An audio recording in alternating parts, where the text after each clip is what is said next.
Hi, this week's video blog is thinking specifically about special needs children at home or at school in the coming weeks. So firstly, if your child is at home and they don't have any special needs, let's use this as a chance to do that alternate curriculum. You know, learning as fun, not as a timetabled, regimented regime, but something, maybe doing cooking, doing some art, doing some music, just finding fun in that non-specific, I'm doing my maths, I'm doing my English, I'm doing my geography, I'm doing my history way. This is a chance to actually really embrace education and learning and making it fun. So that's the first thing to say. However, for those with special needs, this could be a really difficult time, whether they are on an EHCP and in school or whether they're at home. Now, you may be thinking, oh, you know, special needs children, they'll all be in school. Not true. A lot of children either don't quite meet the requirements for an EHCP, Education, Health and Care Plan, or just haven't yet been granted one, or the parents or school haven't sought one because they were actually managing fine in normal times. These aren't normal times. The other reason for what I'm saying isn't just for people at home looking after the children who couldn't go in, but also the teachers in school looking after these children who wouldn't necessarily usually be working with predominantly special needs children. So it's important to think about what will help them. So whilst I've said that for the children who don't have special needs, yeah, go off plan, go off piste, enjoy it, have lots of fun. For some of our children, especially those on the autistic spectrum or who have ADHD, the structure is actually what they need, and they're going to be feeling very confused, very vulnerable and scared because that's just been sort of pulled away from underneath them. So for those children, one thing I would suggest, and this goes back to my own children having been homeschooled by my parents for 7 months while we were in the process of moving house. My youngest two were homeschooled, and my parents very sensibly gave the home education a name. They called it U1A, University of the First Age. They gave it a school uniform and a hat because they were going to include trips. But what they did is they had a logo for it as well, which they put on the uniform for when they were on trips.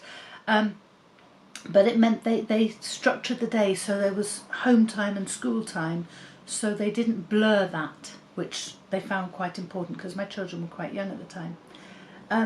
What I would recommend for those on the spectrum would be to discuss with the children what you want to call the school, give it a name. Make a logo.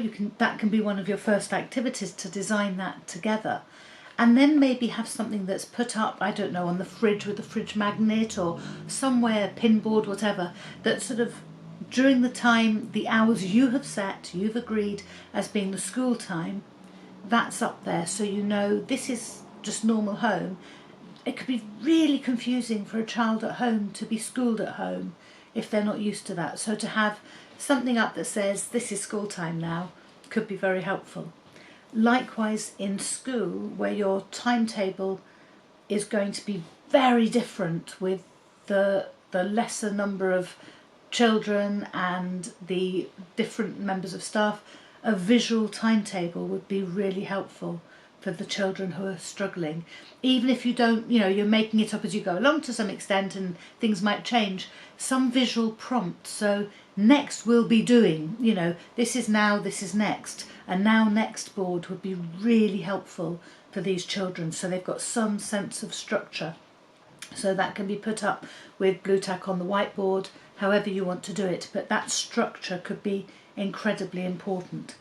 And then maybe have some sort of rotational activities, but planning that time together. So your first school day at home could be, how are we going to spend this time? Now for a child on the spectrum, too many questions could be overwhelming, so it might be a choice of two things. Do you want to do cooking, or do you want to do some reading? Do you want to do maths, or do you want to do some experiments? Think about all those wonderful kitchen science experiments that you can do. Again, so many resources online. I've been tweeting different resources that as I've been hearing about them.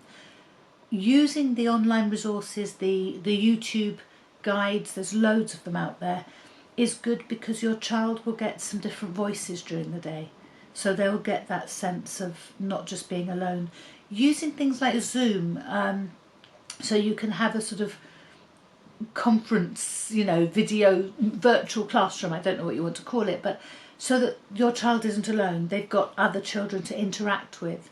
Setting that up, maybe, WhatsApp groups, you can do some video messaging. Even, you don't have to have things like Zoom, just your smartphone and WhatsApp and some friends, and you can video chat with each other. Things that make it less isolating when you're at home.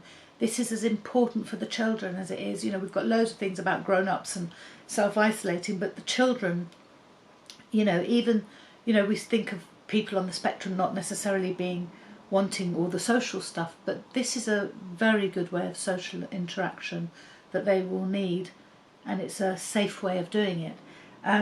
So enjoying it, but keeping some sense of structure is really important for those with needs. It's the opportunity for those, especially on the spectrum or ADHD, where they quite often have a very focused area of interest. They can go deep, they can really go into that area. And one project that's maybe looking at dinosaurs or outer space, whatever, can actually incorporate other subject areas, so you don't have to worry, oh, they won't be getting this, they won't be getting that. The other thing is, everyone's in a unique position. The national curriculum is no longer what we need to adhere to, because everybody won't at home have copies of the national curriculum, let's stick to it rigidly. This is a chance to be flexible in the learning, do the learning that will interest and engage our children so that they are enthused by the idea of learning. Learning can become fun again.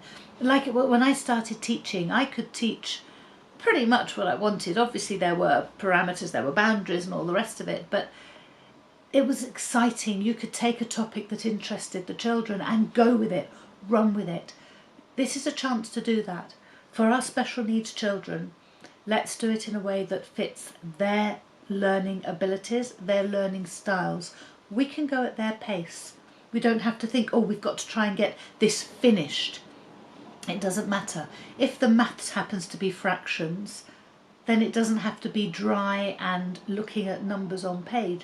It can be taking things they're interested in and physically dividing them up into the fractions, showing them what the fractions are.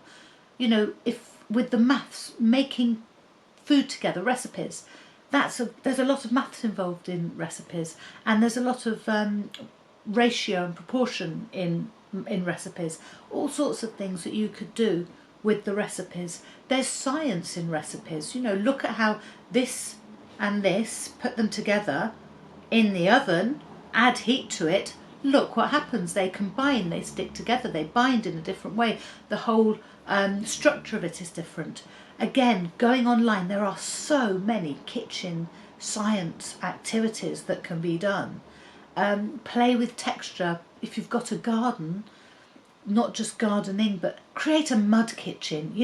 There is fun to be had out there, and it can be done according to not only the needs of the children, but their interests, their wants, what they would like to be doing with the time. Let's make this time, instead of being a problem, let's make it an opportunity. Let's bring in that creativity, let's bring in the arts, let's bring in the outdoors in a way that is often constrained within school. Let's make the most of it. If you're in school, you've then got much larger areas to play with for the number of children that you have, which means you can do all sorts of things using rooms that you wouldn't necessarily normally go to. You may be an English teacher, but you've got access to the art room. You can go outdoors in the grounds and do things that you might not be able to do in the normal school day. Make the most of it, make it fun, and please, for those of our children who desperately need that structure, don't cope well with change, let's give them some form of structure, advance warnings, knowledge, a physical, tangible, visual representation of what they're going to do, what they're doing next, what the order of their day is. And for those without those special needs, let's get rid of those boundaries, let's enjoy, let's break through and get to that deep learning that's not about data, not about statistics, not about league tables, not about having to fit in, but about engaging with children and making learning totally fun again. Thank you.